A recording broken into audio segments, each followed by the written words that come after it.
Hey there, welcome back to the second part of this tutorial. Now comes the exciting part of this tutorial. This is where we basically going to bring these digital to analog converter to life. You're going to see in this tutorial as we transform the digital signal from Arduino into a very smooth, precise 0 to 10 volt analog output. Trust me, you don't want to missing this DAC in action. Great, so you've got your main.cpp file opens and you've got a skeleton program already running here, so you can go ahead and build this, but that's not going to do anything because this firmware here is not compatible to what we are doing here. So we need the correct firmware for our setup. Okay, so I'm going to go ahead and copy the code that we did on part 2 of the tutorial. Please watch part 2B of this tutorial where we basically develop the LCD code. So here what I'm going to do is I'm going to just paste it over this code, and notice that I'm leaving the Arduino.h header file here because the VS Code needs it here. In the Arduino IDE you don't have to place it, but here you have to reference it. Then we're having a problem here with the liquid crystal header file that's actually not being recognized, so we need to go and find it. So to do that, let's go into the PlatformIO, basically on home. It will open here, then you click on library. So we're going to search this library here. It's easy to do, so just paste your library name there and click on search. So you're going to get the search result, and make sure you select the liquid crystal by Arduino because there is another liquid crystal by Malpartida. That's not gonna work for us. You can use it, but then you need to change the way you are using it. So we're going to click on the liquid crystal by Arduino, and we're gonna add it into our project.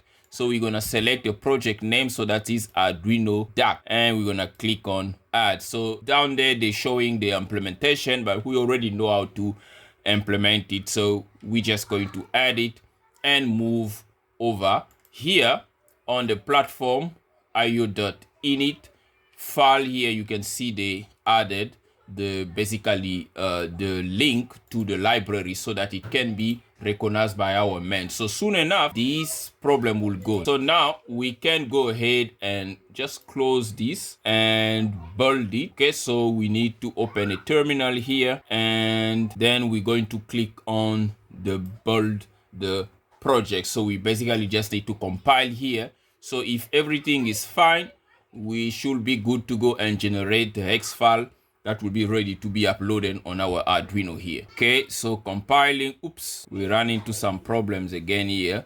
Let's check on problem. There are two problems. Okay, not declaring this scope here. So we've got a function definition here. So that's this function here, the update display. So we need the function prototype. In the Arduino IDE, you can get away with this kind of problem, but here you need to do things the right way. So let's put the function prototype and build again one more time. There it is building. There we go, linking, succeed. Now we are actually good to go with uploading the stuff. Basically we uploading the code into our Arduino, but before we do that, we need to provide some important parameters here. We need to tell the PlatformIO here where the COM port is and the speed in which we want to upload. It's very important. So to check the port that you are connected, you can go on device manager, or you can come on serial monitor here. And over here, you can see that we already have COM8. So let's go ahead and just add it. Upload speed, we're gonna do 11.5.200. Great, so that's what we need. I will go ahead and save. And we need to build this again, but I'm going to go ahead one time and just upload this code. So it will rebuild it first before it upload it. But because we've done some changes into the platformio.init file there, so it will start over the building process because it need to see what we changed there. And you can see that it's basically downloading the AVR dude first that we're going to use to upload. So after completing that, now it's gonna go through the building process again, okay, from scratch. And once that's done, then we can now move ahead with the uploading. So now it is uploading the code. As you can see, upload success. Okay, so what are we seeing here? Okay, this code is moving quite fast. You can see, okay, 85, 100, and then it start to decrease again. But now we need to give power onto the hardware here so that we can see that the system is indeed working. So I'm going to go ahead and give a 12 volt onto the system. Now I have a 12 volt. So right now there's a 7 volt. The output is brighter. So before we can start probing and taking measurement, let's first check that it is working. As this voltage goes down, okay, you can see the LED is getting dimmer, then it goes away when the voltage get to 0. So which means the hardware and the firmware is indeed working. Great. Now before we hook up the oscilloscope probes here, let's just go ahead and confirm with the multimeter here. Okay, so I've got my multimeter set in volt measurement. Then this is the ground point, and as I've shown earlier, this point here is the output. Okay, so now monitor the output on the multimeter. Look, now it's increasing 1 volt, and look at the volt also on the LCD, and look at the duty cycle. So as you can see, at 70, at 100 duty cycle, we should be at 9 volt, and the LED is brighter. Okay, so now you can see we are scaling the 5 volt. Now if I take the measurement at this point here at the input, you can see the measurement at the input is only going to go up to 5 volt. These measurement after the low pass filter, it will never gonna go to the 9.45 volt we've seen. It's only going to go to 5 volt, as you will see now here, 4.7, 4.7. There we go. So 4.7, and with the scaling we are getting 9.4 on the output. As you can see, it is going up and down, swinging based on the firmware that we've written there on VS Code. Now let's go ahead and hook up some probe here. So we basically going to connect an oscilloscope probe to the PWM pin. Great. So I'm going to find the ground point, the reference point for my measurement here. So I'm going to put it right here, the ground point. Okay, then this probe is going to go onto the input here, a PWM, so we can get the PWM readings. Okay, so now I've got my connection, and I'm now going to show you the PWM pin as it is being displayed on the oscilloscope over here. So let's just bring my probe that is connected on channel 1 here. So that's a yellow channel, so we're going to display the channel. As you can see, okay, so we are getting the PWM.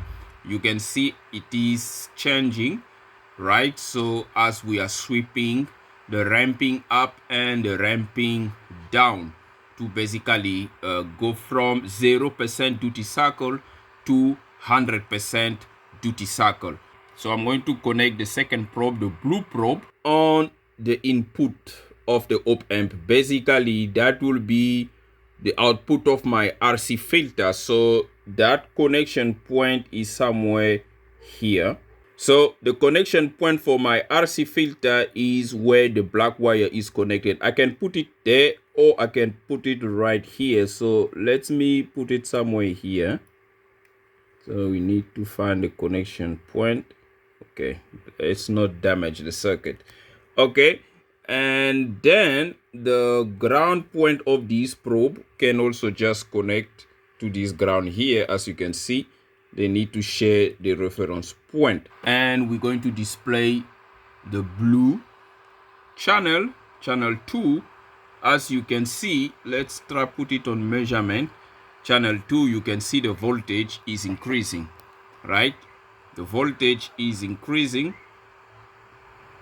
as the PWM is decreasing. Now the voltage is decreasing now as a PWM is decreasing. The duty cycle at 0, right? Then it's gonna start going up again. It's sweeping, but notice this is only getting to the 5-volt point, as we've already shown there. Now we need to now display the third probe that is now going to show the 0 to 10 volt. So that is now going to be connected to channel 3. So the connection point for the output is at this point here on pin 1, which is basically here by the feedback point. So let me just find a way to connect this somewhere here. Let's not damage the circuit. Okay, we haven't damaged the circuit. Okay, so we need to also connect the reference, basically the ground point for this probe as well. And that also going to go right here at this point here. Okay, so now we've got all the 3 probes connected. And now as the PWM is still sweeping, you can see on the LCD, it's still sweeping. Display the third probe here, that is channel 3. Okay, and then measurement. So as the voltage increases on the 5-volt, you can see it's being scaled to a 10-volt on channel 3, and the PWM duty cycle reaching 100%. Now the PWM is decreasing the duty cycle. You can see both voltage, analog signal voltage, are dropping. So now these 2 channel 2 and 3, they basically analog signal, they're not digital signal. So the digital signal is only your PWM going high and low. The other 2 signals, they basically analog, so they're changing level with respect to time. Okay, so it's not going to 0, it's just changing level. So it's going from 0 volt all the way to 5 volt, and the other one is going from 0 volt all the way to 10 volt. So this is how you can design a digital to analog converter, scale it up for any type of application that you want to do. This is the process. There is no other process. Now let's go back into our environment, and so that we can conclude this tutorial here.